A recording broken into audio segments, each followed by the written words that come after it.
Hello guys, welcome to the Trading Parrot. Bitcoin managed to hit almost 102k while Ethereum put a decent 15% in a single day as opposed to just 5% Bitcoin moving up. That has some eyes rolling over, getting tempted for some potential upside coming from altcoins as well. In today's video, I'm gonna cover the rally, areas where we could see some pullback based on technicals, liquidation levels, order book, and I'm gonna keep a close eye on the ratio charts at the moment because many of them are giving us some important signals as well. I'll cover the Bitcoin dominance that is hitting precisely my resistance at RSI 73 on the weekly, potentially topping right there. And I'm also going to cover the Nasdaq, which is sitting at the precise point it was in 2022 before being rejected. So we need to make a stop there and at least pay attention and discard in case we think it's a false positive. Many charts are changing significantly, for example, the CPR,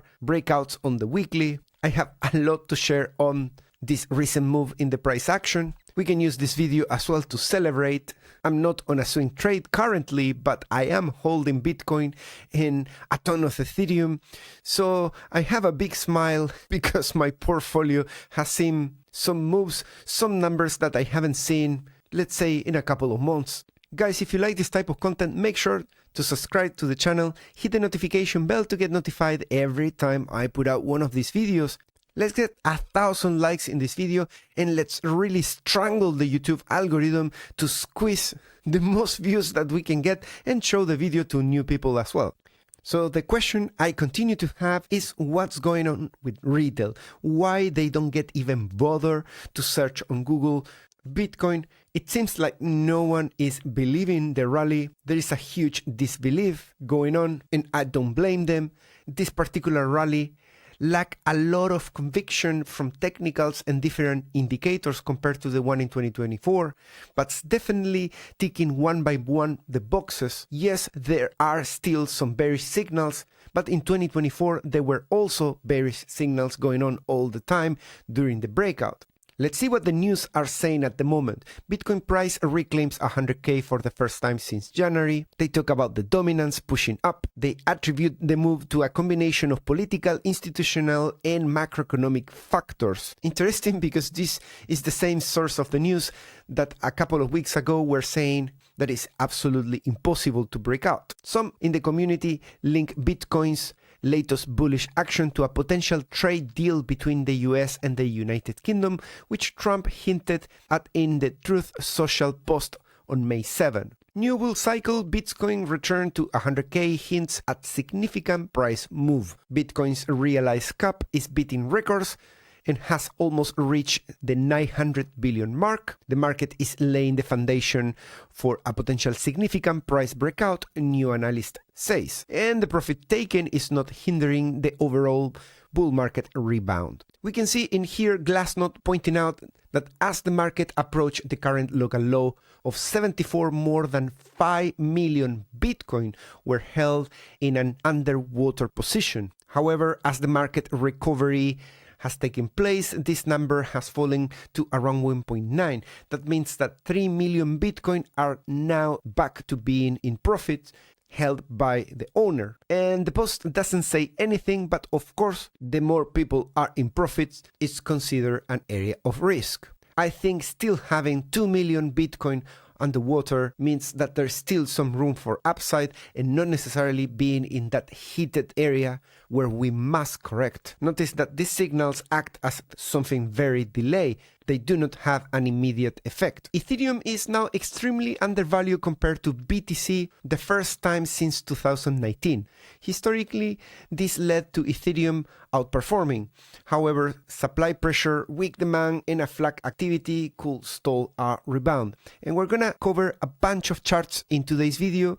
Make sure that you don't miss the section where I cover Ethereum versus BTC. I want to make sure that all those posts that are being overly bullish on Ethereum, you get both sides of the story. I don't want to convince you to close your position. I am not going to close my spot position on Ethereum at these prices. I'm waiting for higher. I remind you that in my channel, if you go to live Yesterday, I published the private TA and QA that I do with my elite members on Patreon.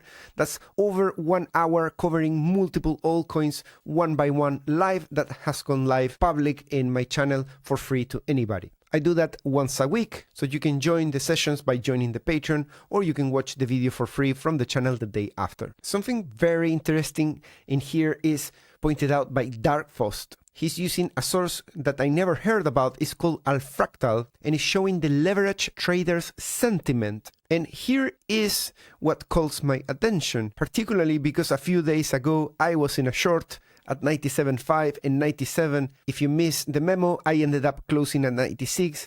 There is genuine concern about me from some comments. Did you manage to close it? Yes, I did. I sent an article on Patreon, making sure that everybody knew that I was gonna close at 96 and just take that small profit. And it really concerns me because seeing that we are at the same area of pessimism while going up, that gives me the idea that maybe, just maybe, shorting at these levels is no longer an option, and maybe all we have, if we really want to enter into a swing trade, is to wait for a pullback. When it comes to spot, I am not touching that bag until really we get to very interesting levels. I will let you know once we get there later in the cycle, and if you are part of my Patreon members, you're gonna get to know first. So in these areas, for example, beginning of 2024, there was a lot of pessimism, coincidentally that driving all this push up into 73.5. That same situation, tons of pessimism in the market, was driving the move into the recent all-time high. And seeing that we are at the same level of sentiment now, over 100K, gives me the confidence of deciding, okay, let's wait for a really great opportunity for a short. Let's be extremely picky with the next one, and let's give some preference to a pullback for a re-enter into a long. And we continue to test the Telegram bot, the one that one day should fully replace me. And for example, here I ask, if I took a long on XRP, what will be your main concerns? So if you've been watching the channel, you know what is my position on XRP, but if you're new to the channel, imagine you can talk to a bot like this and it tells you precisely what I think, and it points you out in the right direction to the video where I specifically say that thing at the time I say it, with multiple references and all the different aspects of my views on XRP. I find it really useful, even for me, when I forget about what is my opinion on XRP, at least I can read it and remember. Trump tricked into pushing XRP for crypto reserve. There is a report now suggesting that there was someone manipulating Donald Trump into thinking that it's a great idea to create the reserve, and including specifically XRP, possibly Solana and Cardano too. I don't know if the source of this news is correct. You tell me what you think. I just find it interesting how easy it was to manipulate him into pushing a message that strong like this one, which definitely caused prices to move all over the place. Let's call it the orange pump, which we get very often. And I'm not political, I'm just being a little bit taking the piss with an internal joke if you want. So let's review the CME gaps from the morning. If you missed the video, many people are just waking up. So we got a CME gap new at 97,300. That price on Binance is 96,800. There is a thin, like a hair CME gap here at 99,500, which I'm kind of not gonna track because it's just too thin. This one is already $100. This is in the tens of dollars. Below the price at 92.5 to 91.7 CME premium, we have the next CME gap, which on Binance is around 91,500. And yes, so far the winner of the week is the retest of the 4-hour breakout that we have in this area in here. We came into 54 and straight away it put a new impulsive move of similar proportions that the one we had before. Let's remember that the target of 91 is just past performance. In the previous breakout into a new range, we did something that took 4 steps, 4 highs, one higher than the other on the RSI 4-hour after a channel down. So we are tracking that because it looks pretty similar so far. We have a channel down, 3 touches, and the 4th touch is at 91. In the morning, I talk about this ascending broadening wedge, which is a bearish pattern. Most of the scenarios, when it comes from the bottom in an uptrend, like is the case for this one, it tends to peak at what we say around 99,700. That was the top of this. In the morning, I mentioned I wouldn't take a short there because the conservative short on this particular pattern is to wait until the support gets broken. And you can see the perfect example here of a bearish pattern actually breaking out to the upside. And that's why recommendations on these patterns are to either trade very small from the top with a tight stop loss or wait for the breakdown of support. If you took a short in here and now you're in pain, I hope you didn't do that after watching the video. And I hope you took the advice and now you're safe and you got to keep your well-earned money. On the daily, so far, we have put a pretty decent candle to the upside of 5%. That is getting very close to the top of the range on the volume profile. You can see in here that it started the day right from the top of the point of control and it went straight almost to the top of the range. There is just a little bit left until we get to the top of the range. And if we look at the breakdown of the daily, that moved down only to 60, and as soon as we saw strength on the 4 hour, we closed at 96. Anticipating that something was gonna come that could push the price into the next liquidations to the upside. You can see that still the context of this move is a move of a revenge rally. If it touch the final resistance of 82 around here, that will be priced at around 108.7k. Just keep that number in mind, and I'm really curious how we are gonna close the daily candle today. That is definitely going to change a lot of things. Particularly if 1, we manage to close at these prices, 2, if we see a rejection and we go back below the point of control, call it below 97, that will be huge as well, of course, in the opposite direction. You can tell that we dodged the bullet on the MACD by very close. We spent 2 days about to put a bearish cross. The actual bearish cross was multiple times visible, but each and every day during that period, it was undone. And now we have the momentum back to increasing. The weekly is looking extremely healthy in here. It's looking like it's doing more or less what it did this candle right before we had another candle that went to the top of the range. Just anticipating things. If we manage to get into 104 while I'm sleeping, I'm gonna say something very important.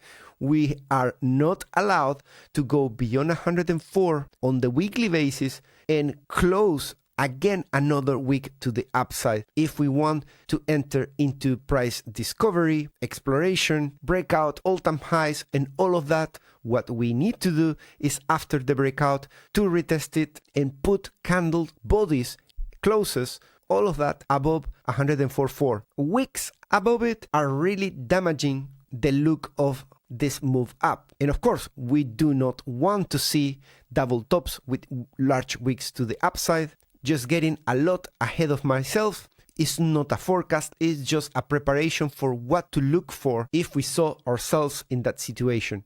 And on the weekly, we say that after we reclaim this line, we should be looking into this area in here. And since things are looking healthy so far during this week, and nothing has been broken intra-candle yet, crossing fingers not, we should be looking into where is the area of that resistance.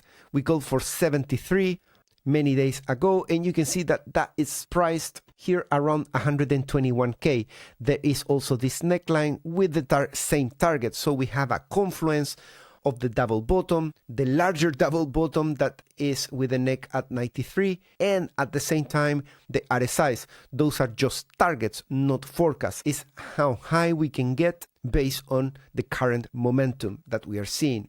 If you want to see my charts on TradingView from anywhere you are, even if you don't have a TradingView up to date by every 10 minutes, join my Telegram group. In every single post, it's got a See Charts. You click that and you can browse the charts. Not all the charts are for free, of course. Somehow we need to pay the bills of this, the developer, and all of that, and all the bills.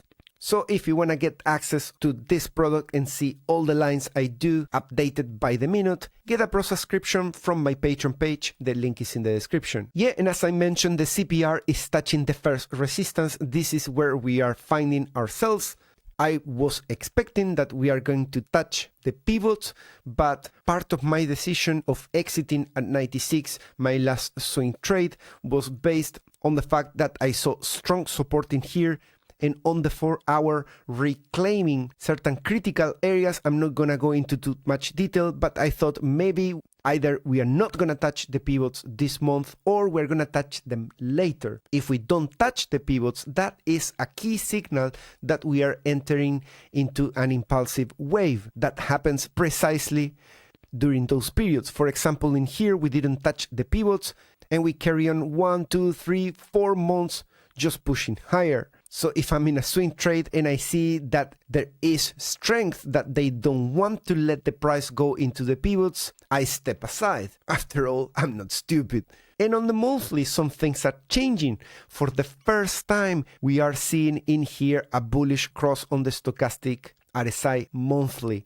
If we settle like this the month, unfortunately we still have 23 days to go. Hopefully we go to the upside, so we settle strongly that we are reclaiming this.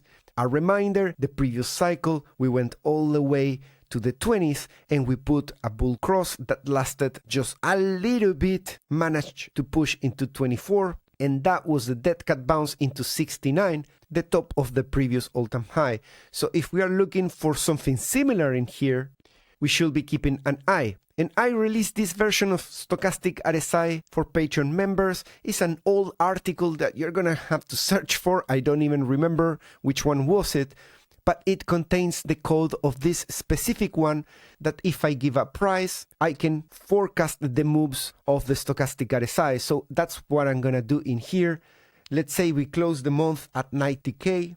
And that opens the mouth of the Stochastic RSI, as you can see below. The top one is the one without me touching anything. The one below is the one that can forecast what will Stochastic RSI do if we close like that.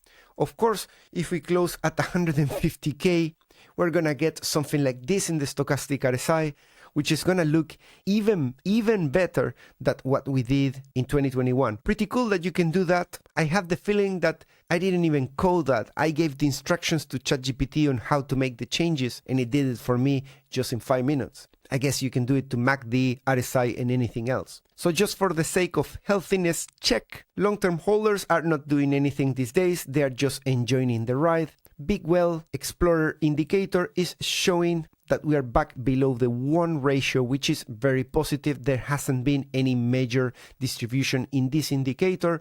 I remind you that on Telegram, I follow CryptoQuant, and in the past few days, there were around 20,000 to 25,000 coins sent to exchanges. And I suspect that that could have been to distribute at some point. Impossible to tell what is the target price that they're looking to distribute, but you know, they have the finger in the trigger now.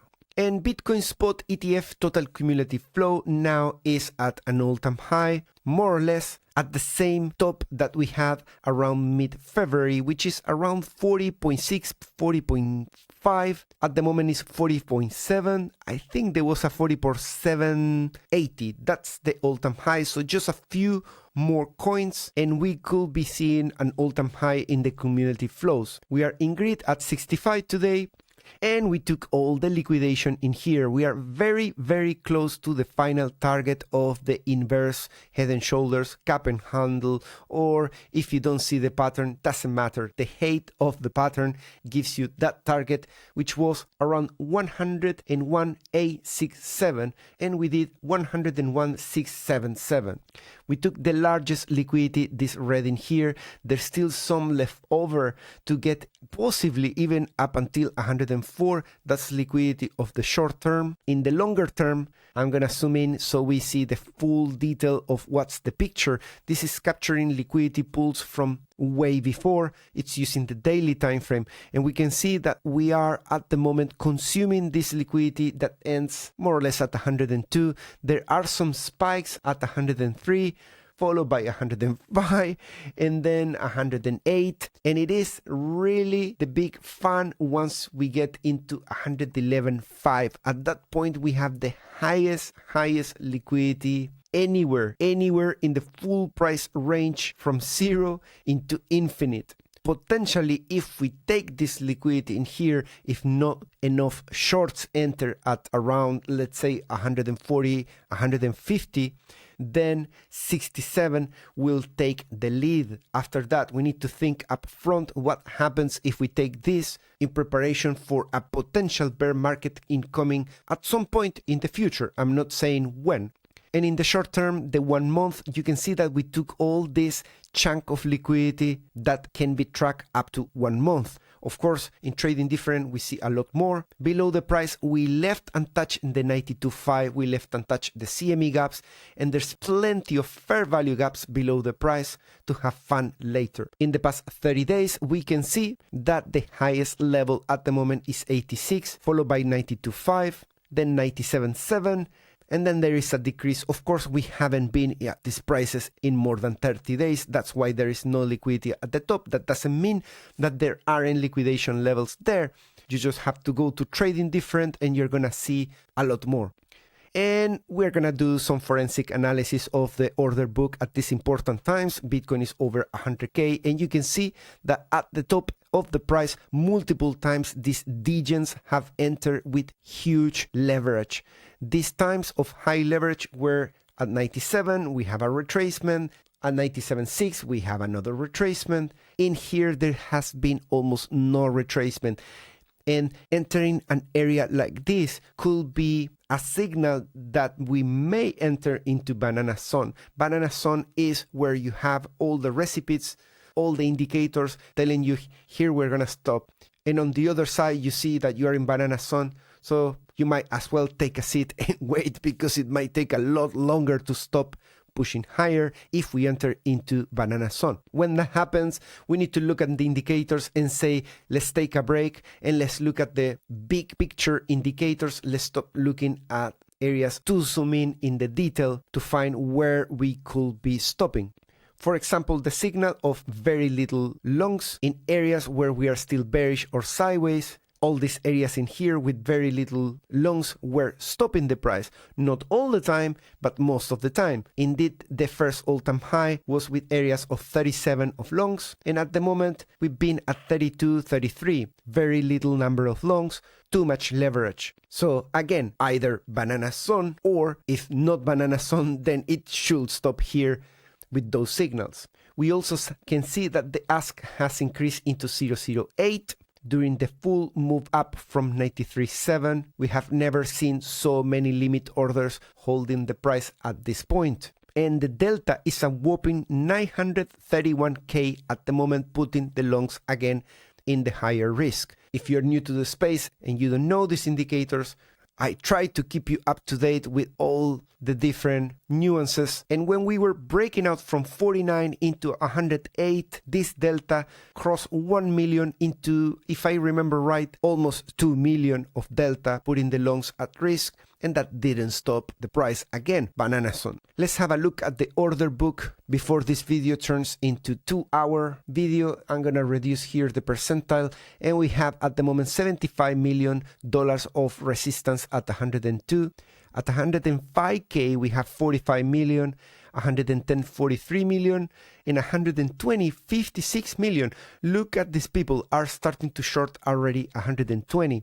The purple whales don't seem to want to stop in here. Indeed, the brown whales are joining the party. Both of them are the largest whales, the largest sizes of orders, and they are both still buying, or at least still in a position. And you can see where are the orders of support here at 100.8, 100.7, 100.6, very creative 100.5, all of them holding this, we don't know until when, and then selling orders are at 102. Big, way larger orders of 600 are placed at 105 and 109.9. Below the price, there is an order at 91.6. That is very tricky.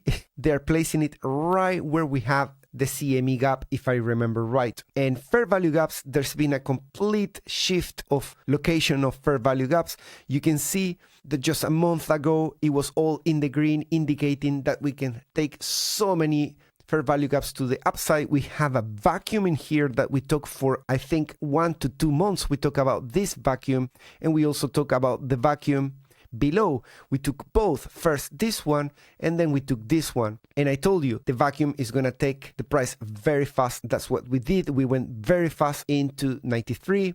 And now we have fair value gaps at 95, 97, 99. The 100K is gone, so we only have one left at 104.1. And I want to touch base with the Nasdaq. You can see in time 14.9 in 2022 was the price around March 2022, sorry. And the 21 weekly was the resistance right there. That from that high into the low, that was an additional 30% down for the Nasdaq. From the top, that was a full correction of 36, 37%. So where we are now is very similar, and many traders are looking at this. So I wouldn't discard keeping an eye on what's going on against this 21 weekly, because the same way they sold in here, they could sell the reaction against the 21 weekly. The narrative is very similar for the S&P, which gives a confluence. Everybody looking at the charts are seeing the 21 weekly there and here. At least professional traders, they tend to use a lot 21 weekly. If you don't believe me, watch some videos. You're going to see how many channels they look at that. The 200 daily, 50 as well, are among the top 10 of moving averages used by traders, even investors as well. And on the weekly RSI, we can see that the Nasdaq is coming right there to test the scene of the crime, the revenge rally.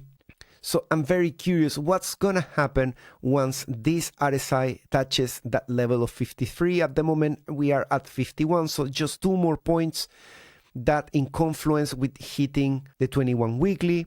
I'm not saying it needs to happen the same, but if we get to that point, I really want to see candle closes above that. Let's look at what Bitcoin did in the same period. You can see that in March 2022, Bitcoin mimicked Nasdaq. It hit that level, it got rejected, and we confirmed entering into a bear market that stopped at around 15K. So what Bitcoin is doing in here relative to the 21 weekly is very different to what Nasdaq and S&P. So Bitcoin is taking the lead. Bitcoin is taking a risk at the moment with going beyond this level. Why am I saying that? Well, I'm bullish on Bitcoin, sure, but I'm a technical analyst, and when I see Bitcoin doing these kind of things, taking 10 steps ahead of general markets, all I think is Bitcoin is decoupling. No, I will never think that until I really confirm that Bitcoin is fully decoupled. So far, it's not decoupled, and if you believe that, just go back to TikTok. Dude, when Bitcoin does something ahead or in the opposite direction to general markets, you need to think there is an arm wrestling going on between general markets and Bitcoin. Who's gonna win? If general markets decide, okay, enough is enough, we're gonna do the same as 2022, then Bitcoin has higher price to fall from. Instead of just falling from the 21 weekly, Bitcoin is gonna collapse straight below the 21 weekly, whereas Nasdaq just from the 21 weekly. And I'm not bearish. I'm just saying, let's cross fingers. Let's put our eyes on the Nasdaq and S&P. They must reclaim 21 weekly. All right, altcoin season. I want to cover altcoins. I'm not calling for an altcoin season necessarily, but I want to show you the signs that we are currently seeing both on Ethereum versus BTC, which is a clear leading indicator for altcoin season, plus what's going on in here. We have exit Bitcoin season. We have a bunch of coins that are outperforming Bitcoin. That's why this is happening. And in the previous Bitcoin season, in here, we have a climb into 46. Then we came back into Bitcoin season.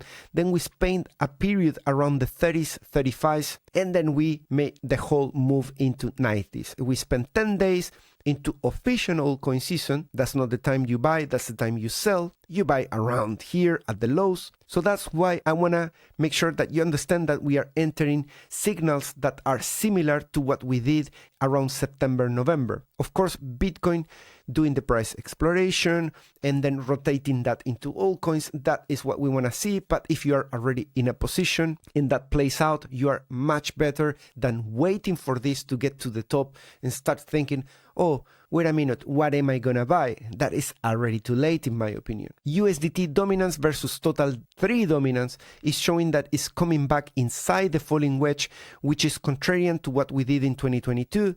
That was a breakout into the bear market. We are not allowed to go up in here in this particular pattern. So it's good to see that we are re-entering the falling wedge. Hopefully we go all the way to the bottom or halfway through into here like we did around November 2021. And I want to talk about the Bitcoin dominance. Look at this, guys. Look at this. This pattern, I say, we broke down, we retest, we reclaim. Once we reclaim around 24th of March, we started saying, fine. It seems like we are going to re-enter the triangle. We might as well go to the top of the global resistance located at RSI 73. Where are we today? Well, let's focus on that RSI 73. We touched it the previous week. We touched it again this week. If we put a shooting star in here, the largest to the upside, but then closing at around 64%, similar to this one, that could be the top of the Bitcoin dominance. Nothing is for granted, but it's interesting and it's calling my attention. A pick on the Bitcoin dominance, of course, offers the best opportunity to ride your holdings of altcoins. USDT dominance has also made the move down following the shadows of what we did in 2021. I copy the whole pattern in here and I overlap it with what USDT dominance is doing, and you can see how we are tracking perfectly well. We had a breakdown as well of the RSI on the USDT dominance.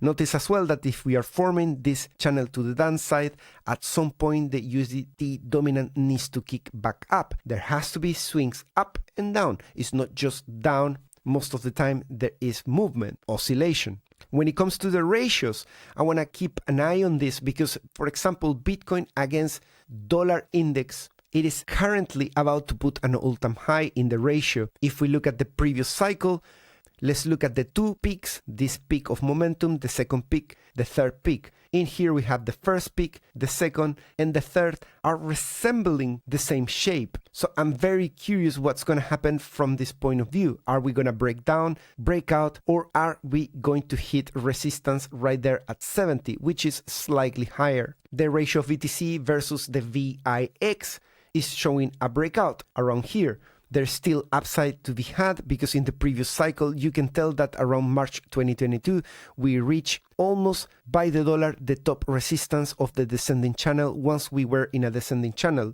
Since we are already in a descending channel, there is still room to go to the upside according to this ratio.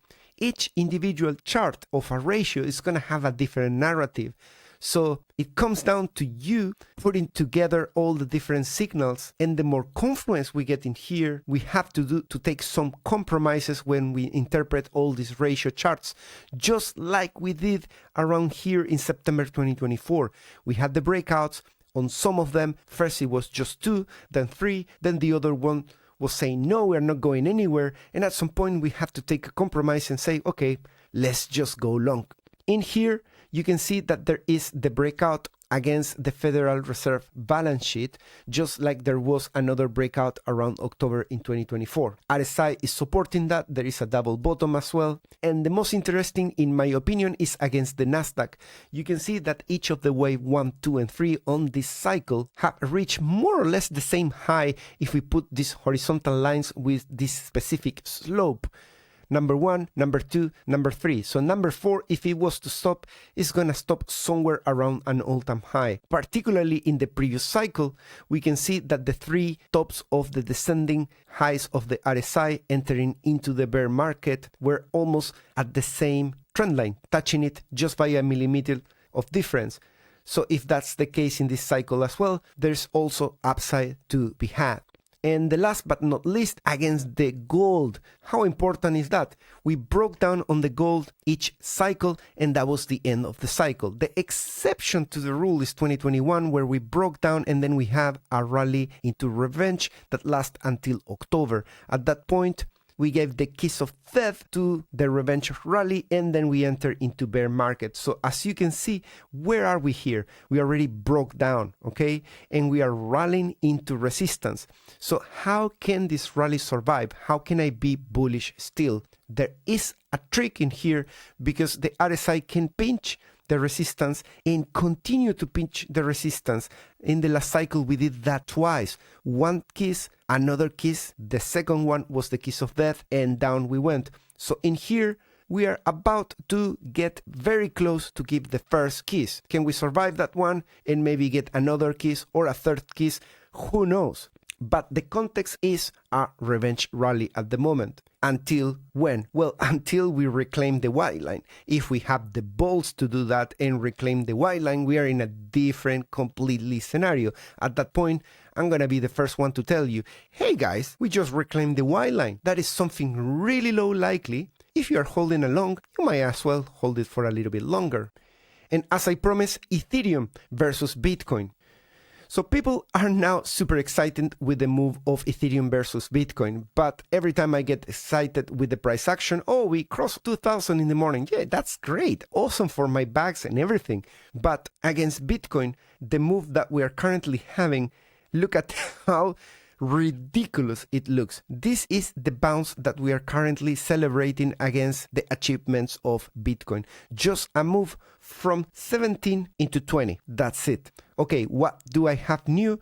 That if that was the bottom, if we bottom at the same areas of September 2019, which is more or less the ratio where it is now, that embarrassing of a performance we are talking about this cycle for Ethereum, if that was the bottom, and if we follow the diminishing returns of Ethereum versus Bitcoin, which in the past 2 cycles has been to slash the returns in half, right? So first we went all the way to here, and if we put a Fibonacci level up until the 50%, connecting it with the bottom of the bear market, then we get the next all-time high of Ethereum against Bitcoin. That was 88. So if we do the same projection and we took that all-time high with this potential bottom of the bear market within the bull market of Bitcoin, if you allow that abuse of the pattern, then the highs of Ethereum should reach 52 against Bitcoin. That means that if Bitcoin all-time high was 100K, of course it was already 108, but bear with me, Bitcoin 100K, that means that Ethereum should top at 5.2K. Of course, if Bitcoin goes to 150K, you can do the math, right? That is 75K or something. The higher Bitcoin gets, then with this forecast and this past performance, we can get an idea. Now with 5K Ethereum, I'm gonna be with a huge smile. We need to see how things are evolving for Ethereum as we get higher and higher as well. Guys, if you want to trade on a non-KYC exchange, that means deposit and start trading in seconds, and at the same time get decent bonuses, I have this campaign that ends on the 15th of May that gives you bonuses for deposits and volume traded. And if you want $500 to trade for free, I've got a position airdrop on Bybit. The link is as well in the description. You just click register to claim and you pick one of these coins. You can take shorts or long and you get to keep the profits. I have to say I'm pretty excited with the pump of Bitcoin, and I'm keeping more than 2 eyes on the charts with the challenges of the past performance and to see how they apply to this new cycle, making sure that if something big really happens, I take profits in time. Thanks so much for watching. I'll see you in the next one. Take care. Bye-bye.